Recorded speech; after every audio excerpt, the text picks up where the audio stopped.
അധ്യായം 36. രണ്ട് മാന്യന്മാർ. ഒരിക്കൽ ഗോവയിൽ നിന്ന് രണ്ട് മാന്യന്മാർ ബാബയെ ദർശിക്കാൻ വന്ന് ബാബയുടെ മുന്നിൽ പ്രണാമം ചെയ്തു. രണ്ടുപേരും ഒന്നിച്ചാണ് വന്നതെങ്കിലും ബാബ ഒരാളോട് മാത്രം 15 ഉറുപ്പിക ദക്ഷിണ ചോദിച്ചു വാങ്ങി. മറ്റേയാൾ ചോദിക്കാതെ തന്നെ 35 ഉറുപ്പിക ദക്ഷിണ കൊടുക്കാൻ നോക്കി. ബാബ എല്ലാവരെയും അതിശയിപ്പിക്കത്തക്കവണ്ണം ആ സംഖ്യ നിരസിച്ചു. ശ്യാമ ഇതുകണ്ട് എന്താണിത്, രണ്ടുപേരും ഒരുമിച്ചു വന്നു, ഒരാളുടെ ദക്ഷിണ സ്വീകരിച്ചു, പക്ഷെ മറ്റേയാൾ ചോദിക്കാതെ തന്നത് നിരസിക്കുന്നു, എന്തിനാണ് ഈ പക്ഷഭേദം എന്ന് ചോദിച്ചു. ബാബ അതിന്, ശ്യാമ, നിനക്കൊന്നും അറിയില്ല, ഞാൻ ആരിൽ നിന്നും ഒന്നും സ്വീകരിക്കുന്നില്ല, മസ്ജിദുമായി കടം മടക്കി ചോദിക്കുന്നു, ദാതാവ് അത് കൊടുത്ത് സ്വതന്ത്രമാവുന്നു. എനിക്ക് വല്ല വീടോ സ്വത്തോ കുടുംബമോ സംരക്ഷിക്കാനുണ്ടോ? എനിക്കൊന്നും ആവശ്യമില്ല, ഞാൻ സദാ സ്വതന്ത്രനാണ്. കടം, ശത്രുത, കൊല ഇവയ്ക്ക് പരിഹാരം ചെയ്തേ കഴിയൂ, അതിൽ നിന്ന് രക്ഷപ്പെടാനാവില്ല എന്നു പറഞ്ഞ് തൻ്റെ പ്രത്യേക മട്ടിൽ ഇപ്രകാരം തുടർന്നു. ആദ്യം അയാൾ ദരിദ്രനായിരുന്നപ്പോൾ അയാളുടെ ദൈവത്തോട് ഒരു ജോലി കിട്ടിയാൽ ആദ്യത്തെ ശമ്പളം വഴിപാടായി കൊടുക്കാമെന്ന് പ്രാർത്ഥിച്ചു. 15 ഉറുപ്പിക ശമ്പളത്തിൽ അയാൾക്കൊരു ജോലി കിട്ടി. പിന്നീട് കയറ്റം കിട്ടിക്കൊണ്ടിരുന്നു. 15-ൽ നിന്ന് 30, 60, 100, 200 ഇങ്ങനെ വർദ്ധിച്ച് മാസത്തിൽ 700 ഉറുപ്പിക ശമ്പളത്തിലെത്തി. ഈ സമൃദ്ധിയിൽ അയാളുടെ പ്രാർത്ഥന അയാൾ മറന്നുപോയി. കർമ്മശക്തി കൊണ്ട് അയാളെ ഇവിടെ എത്തിച്ചപ്പോൾ ആ 15 ഉറുപ്പിക ഞാൻ ദക്ഷിണയായി ചോദിച്ചു വാങ്ങി. മറ്റൊരു കഥ. കടപ്പുറത്തുകൂടി നടന്നുകൊണ്ടിരിക്കുമ്പോൾ ഞാൻ വലിയ ഒരു കൊട്ടാരത്തിന് മുന്നിലെത്തി. അതിന്റെ കോലായിലിരുന്ന് വീട്ടുടമ എന്നെ നന്നായി സ്വീകരിച്ചു. സുഖമായി ഭക്ഷണം തന്നു. അയാൾ എനിക്ക് ഉറങ്ങാൻ വൃത്തിയുള്ള ഒരു സ്ഥലം കാണിച്ചു തന്നു. ഞാൻ അവിടെ കിടന്നുറങ്ങി. ഞാൻ നല്ല ഉറക്കമായപ്പോൾ അയാൾ ഒരു കല്ലടർത്തി മുറിയിൽ കടന്ന് എൻ്റെ പോക്കറ്റ് കത്രിച്ച് എൻ്റെ വശമുള്ള മുഴുവൻ പണവും മോഷ്ടിച്ചു. ഞാൻ ഉണർന്നപ്പോൾ 30,000 ഉറുപ്പിക കളവു ചെയ്യപ്പെട്ടതായി കണ്ടു. ഞാൻ വളരെ കുഴങ്ങി. കരഞ്ഞുകൊണ്ടും വിലപിച്ചുകൊണ്ടും ഇരിപ്പായി. സംഖ്യ നോട്ടുകളായിട്ടായിരുന്നു. ആ ബ്രാഹ്മണൻ മോഷ്ടിച്ചതായിരിക്കുമെന്ന് ഞാൻ വിശ്വസിച്ചു. ഞാൻ ഭക്ഷണപാനീയങ്ങളിൽ ശ്രദ്ധയില്ലാതെ 14 ദിവസങ്ങളോളം വിലപിച്ചുകൊണ്ട് ആ കോലായിലിരുന്നു. 14 ദിവസം കഴിഞ്ഞപ്പോൾ അതിലേ പോയ ഒരു ഫക്കീർ എന്നെ കണ്ട് ദുഃഖകാരണം അന്വേഷിച്ചു. ഞാൻ എല്ലാം പറഞ്ഞു.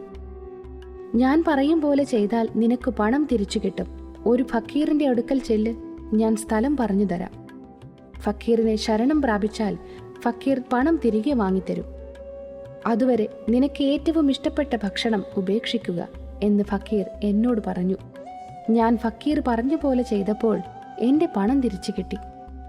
അപ്പോൾ ഞാൻ സത്രം വിട്ട് കടപ്പുറത്തേക്ക് പോയി.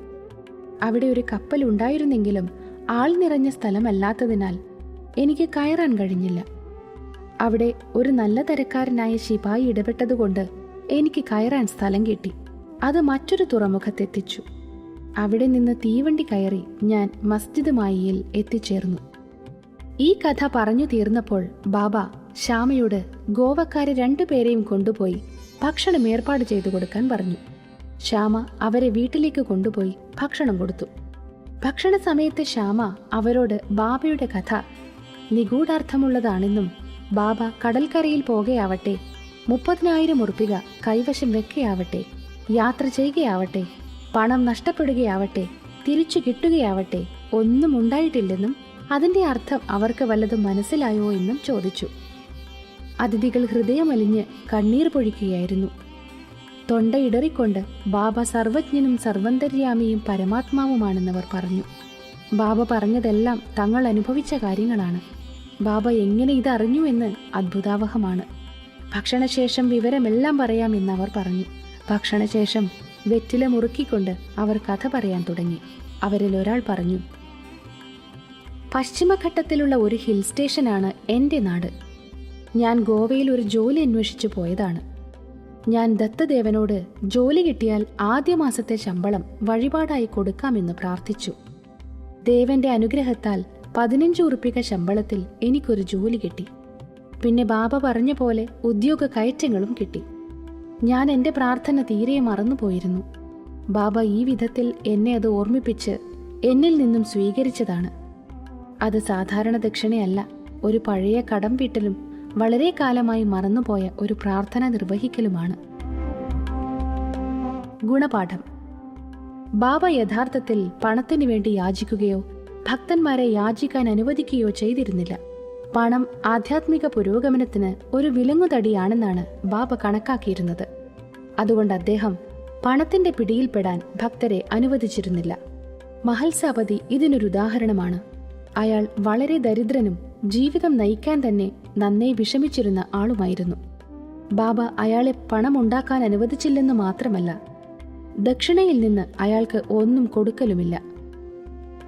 ഒരിക്കൽ ദയാലുവും ജ്ഞാനതൽപരനുമായ ഹൻസ്രാജ് എന്നു പേരായ ഒരു വ്യാപാരി മഹൽസാപതിക്ക് ബാബയുടെ സാന്നിധ്യത്തിൽ വലിയ ഒരു തുക കൊടുത്തപ്പോൾ ബാബ അയാളെ അത് സ്വീകരിക്കാൻ അനുവദിച്ചിരുന്നില്ല. പിന്നീട് രണ്ടാമൻ പറയാൻ തുടങ്ങി, എന്റെ പാചകവേലക്കാരനായ ബ്രാഹ്മണൻ എന്റെ കൂടെ 35 കൊല്ലമായി നിന്നു വരുന്നതാണ്. നിർഭാഗ്യവശാൽ അയാൾ ചീത്ത വഴിയിൽ കുടുങ്ങി. മനസ്ഥിതി മാറി എന്റെ സമ്പാദ്യം മുഴുവൻ മോഷ്ടിച്ചു. ഒരു കല്ല് പൊളിച്ച് തുരന്നകത്ത് കടന്ന് ഞങ്ങൾ ഉറങ്ങുന്ന സമയം അലമാരയിൽ നിന്ന് നോട്ടുകളായി വെച്ച എന്റെ സമ്പാദ്യമായ 30,000 ഉറുപ്പികയും അയാൾ കട്ടുകൊണ്ടുപോയി. ബാബ എങ്ങനെ സംഖ്യ കൃത്യമായി പറഞ്ഞതെന്നറിയുന്നില്ല. ഞാൻ രാവുപകൽ കരഞ്ഞുകൊണ്ടിരുന്നു. അന്വേഷണം കൊണ്ടൊന്നും ഒരു ഫലവുമുണ്ടായില്ല. 14 ദിവസങ്ങളോളം വളരെ വിഷമം അനുഭവിച്ചു. ഞാൻ വ്യസനിച്ചുകൊണ്ട് വരാന്തയിലിരിക്കുമ്പോൾ അതിലേ പോയിരുന്ന ഒരു ഫക്കീർ എന്റെ വ്യസനത്തിനുള്ള കാരണം ചോദിച്ചു. ഞാൻ എല്ലാ വിവരവും പറഞ്ഞു. ഫക്കീർ എന്നോട് കോപ്പർഗാവോൺ താലൂക്കിലെ ഷിർദിയിലുണ്ടെന്നും സായിയെ മനസ്സാ പ്രണമിച്ച് ഒരു ഇഷ്ടഭക്ഷണം ഉപേക്ഷിച്ച് അവിടുത്തെ ദർശനം ചെയ്യുന്നതുവരെ ഞാൻ ഭക്ഷണം കഴിക്കില്ലെന്ന് പ്രാർത്ഥിച്ചാൽ മതി എന്നും പറഞ്ഞു. അന്നേരം തന്നെ ഞാൻ അരിഭക്ഷണം ഉപേക്ഷിച്ച്, ബാബ, ഞാൻ അരിഭക്ഷണം ഇനി എന്റെ പണം തിരിച്ചു കിട്ടി അവിടുത്തെ ദർശനം ചെയ്തു മാത്രമേ കഴിക്കൂ എന്ന് വ്രതമെടുത്തു. അങ്ങനെ 15 ദിവസം കഴിഞ്ഞപ്പോൾ ബ്രാഹ്മണൻ സ്വമനസാലെ മടങ്ങിവന്ന് പണം മടക്കി തന്ന് മാപ്പിരുന്നു പറഞ്ഞു, എനിക്ക് ബുദ്ധി ശരിയല്ലാതായി ഇങ്ങനെയൊക്കെ ചെയ്തതാണ്. ഞാൻ കാലുപിടിച്ചപേക്ഷിക്കുന്നു, എനിക്ക് മാപ്പു തരണം. അങ്ങനെ എല്ലാം ശുഭമായി കലാശിച്ചു. എന്നെ സഹായിച്ച ഫക്കീറിനെ പിന്നെ കണ്ടില്ല. ഫക്കീർ പറഞ്ഞ സായിബാബയെ കാണാനുള്ള അതിയായ ആഗ്രഹം എന്റെ മനസ്സിലുദിച്ചു. എന്റെ വീട്ടിൽ വന്ന ഫക്കീർ തന്നെയാണ് സായിബാബ എന്ന് ഞാൻ വിശ്വസിക്കുന്നു. ഇത്രയും പണം നഷ്ടപ്പെട്ടത് തിരിച്ചു വാങ്ങിത്തന്ന ബാബ 35 ഉറുപ്പികയ്ക്ക് ആശിക്കുമോ? നമ്മിൽ നിന്ന് ഒന്നും ആഗ്രഹിക്കാതെ ബാബ നമ്മെ ആധ്യാത്മികമായി ഉന്നമനത്തിലേക്ക് നയിക്കുന്നു. എന്റെ നഷ്ടപ്പെട്ട പണം തിരിച്ചു കിട്ടിയ അതിസന്തോഷത്താൽ മതിമറന്ന് എന്റെ പ്രാർത്ഥന തന്നെ ഞാൻ വിസ്മരിച്ചുപോയി. അങ്ങനെ ഒരിക്കൽ ഞാൻ കൊലാബയിൽ പോയപ്പോൾ സായിബാബയെ സ്വപ്നം കണ്ടു. ഉടനെ ഞാൻ ഷിർദിയിലേക്ക് പോകാനുള്ള പ്രാർത്ഥന ഓർമ്മിച്ചു. ഗോവയിലേക്ക് പോയി അവിടെ നിന്ന് ഷിർദിയിൽ വരാൻ ബോംബെ വരെ ഒരു കപ്പലിൽ പോരാൻ തീരുമാനിച്ചു. തുറമുഖത്ത് വന്നപ്പോൾ കപ്പലിൽ തീരെ സീറ്റില്ലായിരുന്നു. ക്യാപ്റ്റൻ അനുവാദം തരാതെ നിൽക്കുമ്പോൾ എനിക്ക് തീരെ പരിചയമില്ലാത്ത ഒരു പ്യൂണിന്റെ സഹായത്താൽ എനിക്ക് സീറ്റ് കിട്ടി. ഞാൻ ബോംബെയിലെത്തി. പിന്നീട് തീവണ്ടിക്ക് ഞാൻ ഇവിടെ വന്നു. ബാബ എല്ലാം അറിയുന്ന പരബ്രഹ്മമാണ്. ഞാനും എൻ്റെ വീടുമൊക്കെ എത്ര നിസാരം. എനിക്ക് എൻ്റെ പണം മടക്കി തരിപ്പിച്ച് ഇങ്ങോട്ട് ആകർഷിച്ചത് നോക്കൂ. ബാബ നിങ്ങളോടുകൂടി കളിച്ചും ചിരിച്ചും സംസാരിച്ചും ഒന്നിച്ച് താമസിച്ചും കഴിയുന്നതുകൊണ്ട് ഈ ഷിർദിയിലുള്ള നിങ്ങളെല്ലാം ഞങ്ങളെക്കാൾ എത്രയോ ഉപരമഹത്തുക്കളും ഭാഗ്യവാന്മാരുമാണ്. സായി ഞങ്ങളുടെ ദത്തനാണ്. പ്രാർത്ഥന ചെയ്യിച്ചതും കപ്പലിൽ സ്ഥലം തന്നതും ഇങ്ങോട്ട് കൊണ്ടുവന്നതും എല്ലാം എനിക്ക് സായിബാബ പരബ്രഹ്മമാണെന്ന് തെളിയിച്ചു തന്നതാണ്. മിസ്സിസ് ഔറംഗബാദ്കർ.